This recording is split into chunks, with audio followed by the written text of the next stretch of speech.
Good morning. I'm Karen Taradas with Social You, and today it's time for What's Up Wednesday, where we come to you live once a week to talk about social media and digital marketing tips, tricks, and trends. And all this month, we're doing spring cleaning. We're talking about how you can clean up your marketing so that you're ready for the rest of the year. And I'm as guilty as anyone else as a business owner. I don't always spend as much time on my own stuff. You're so busy working on your business, you don't work in your business. You've heard it. So take a minute to go through your information and make sure that everything's where you need it to be. One of our brand new folks yesterday said, our bios and headshots on the website aren't up to date. No, because I hadn't checked it in a year. So yes, absolutely. Take a minute to go in there and look, because even if you're not looking, somebody's looking. So let's get started. Last week, we talked about spring cleaning your actual business and including your phone and some different things that you can do. And I mentioned about spring cleaning your social media. Well, we're going to do spring cleaning your social media this week. Next week is the website. And then the week after that is your marketing plan. So let's go ahead and get started today. Spring cleaning your social media. And it doesn't matter what platform it's on. Let's just kind of jump in. Number one, very important. Please check your profile and cover photos. That means your headshots, the covers behind your head on your page and your profile, and your video thumbnails. I was surprised. We had a customer, we had a glitch and all the thumbnails were the same. Check that stuff and make sure that it's what it needs to be. Make sure your headshot's up to date. It needs to be a current picture that looks like you look right now. If you're accepting new clients, you might want to put that in your cover art that you put on your LinkedIn profile or your LinkedIn page, but check them all. So if you have a LinkedIn profile or page, you want to check the images and the, because it's the same thing. You have the actual cover and then you have the profile pictures, and those can change. So check both of those.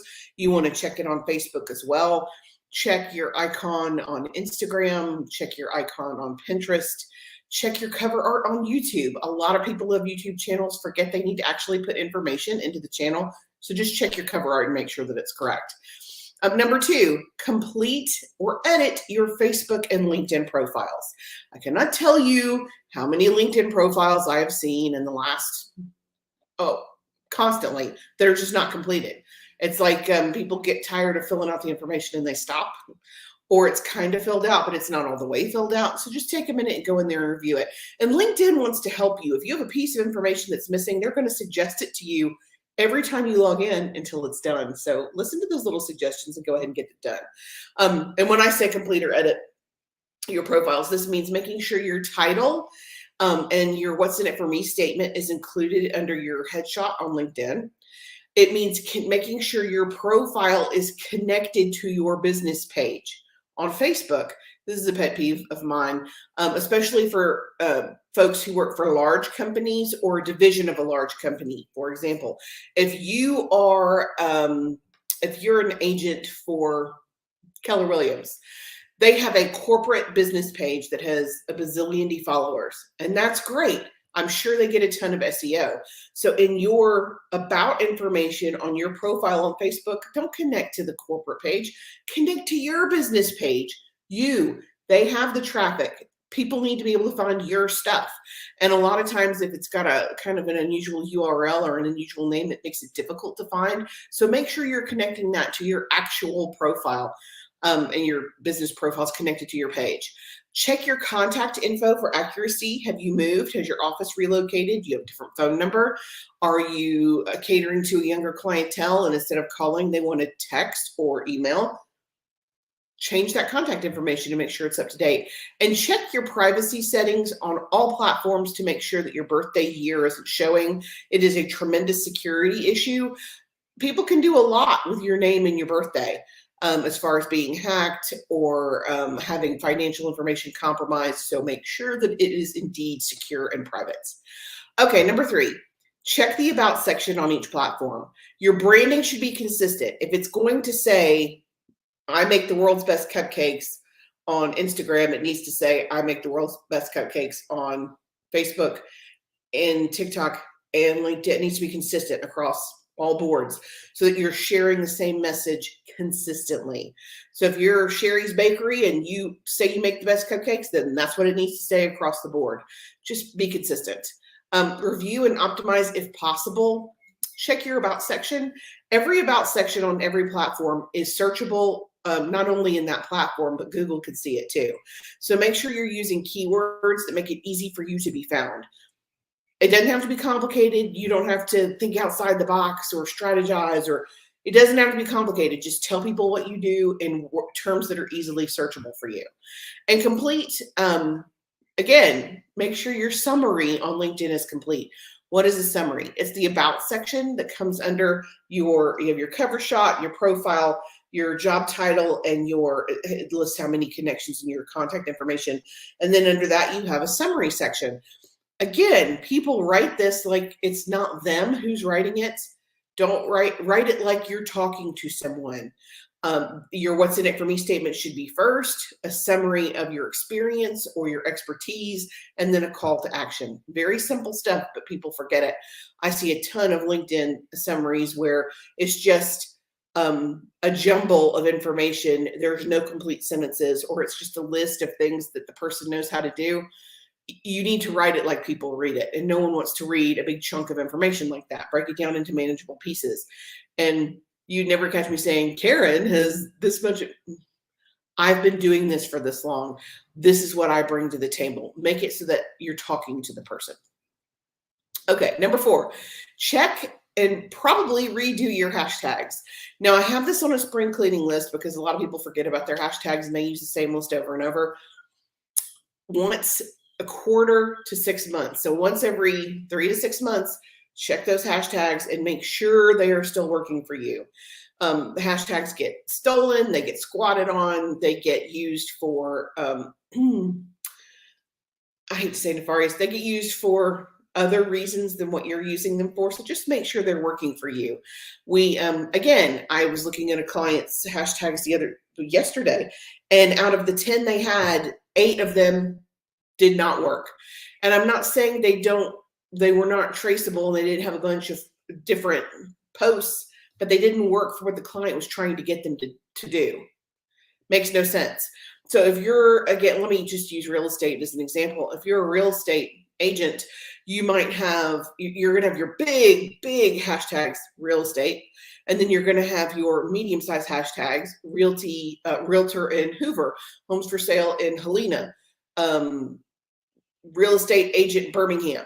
The more local, the more specific. They still have probably a pretty decent following, but they're smaller. And then you're going to get really specific, like Karen sells homes, or Karen's your agent, or have Karen as your agent, or call Karen. Whatever like for us, it's Stay Social and my name, because those are very specific to our company. So they go on everything. So you want to have the big, the medium, and the small hashtags included there, and use seasonal when acceptable. So you may have a core group of tags. Let's say you have 10 hashtags, and then 5 of them you change regularly for What's Up Wednesday, or Tip Tuesday, or Fun Friday, or Christmas, or Halloween, or spring break, or summer.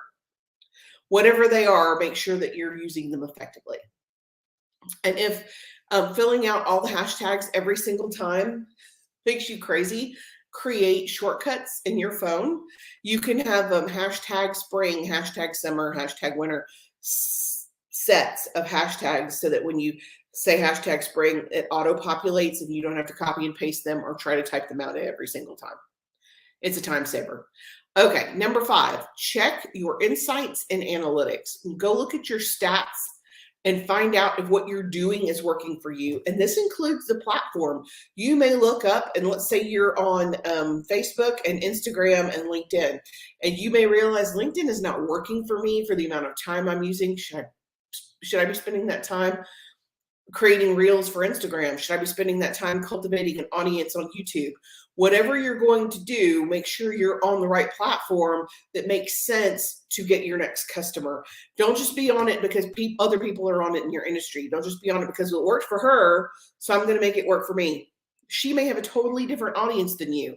Again, if your audience is 55 and you're spending all of your time on Snapchat, you're missing your opportunity. If you are, we're just going to use real estate as the overall example for today, apparently. So if you work in Huntsville and you are very specifically targeting engineers who are relocating and you're not on LinkedIn, missing the boat. So make sure that it matches what you're trying to get it to do. All right, what are we on? 6? 6 it is. Wow, I need some more caffeine. Number 6, review your content calendar. It may be time to update the content calendar. Testimonials are great, but you don't want to do a testimonial every single week. That can be kind of overwhelming for your audience and not very fun. You do want to include third-party endorsements, but they're not super exciting most of the time. So make sure that you're using content that works for you. Go in there and take a look at some other examples of content calendars and see what you can swap in or swap out to make yours work better for you. How-tos are always good. And if you haven't worked any how-tos into your content calendar, you probably should. Okay, number 7. I don't often recommend this because I don't believe that you should ever compare yourself to your competition. Oh, I'm so sorry. Allergy season is here with a vengeance. Take a moment to check out your competition. I don't mean copy them, and I don't mean frantically panic because they have a TikTok account and you don't. I mean, just take a minute to look at the competition and kind of see what they're doing. Really and truly, the only comparison you ever really need to make your company and another company is your company compared to where your company was last year or 5 years ago. You can generate your own imposter syndrome and give yourself tremendous anxiety if you're constantly comparing yourself to your competition. So again, don't do it often, but once in a while, it's not a bad idea to look around and see if you can get inspiration or get an idea. Or, hey, I like the idea of going live once a week. I think I'm going to do that for my own series.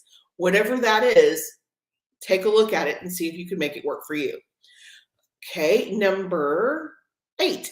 Review who you follow and clean them up. And this includes unfollowing or removing groups or accounts that don't work for you.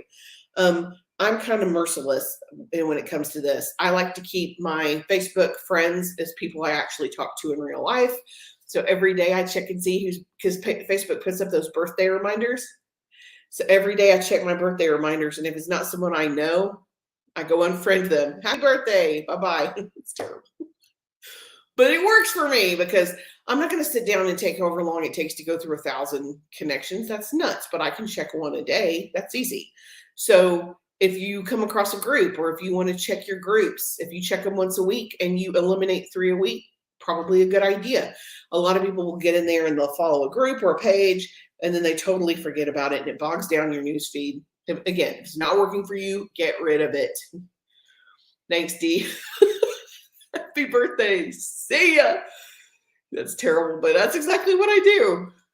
All right. Number 9, check the social media icons on your website. I, again, was talking to a potential client yesterday, and I was checking their social media icons on the bottom of the website.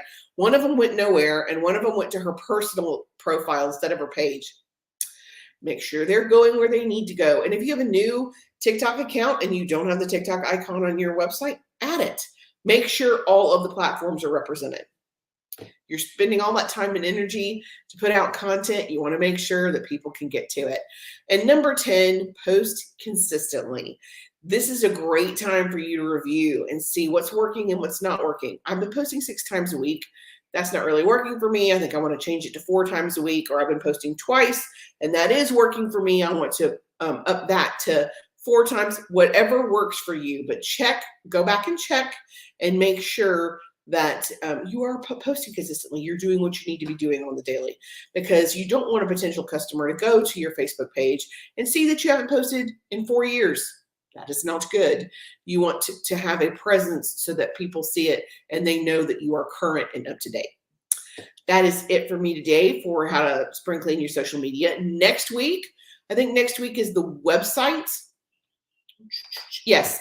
And then the last week of April, we're going to spring clean your marketing plan because, again, I'm the worst as a business owner. When was the last time you checked your marketing plan to make sure that it was working for you? It's probably been a while. And most people, once their website's up, they never think about it again. So we're going to get into that next week so that you can think about it and make sure that it is working like you need it to be.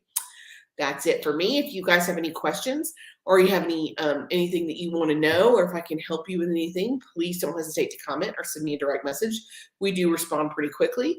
And until next week, I'm Karen Taradas, and I'm here to help. Thanks.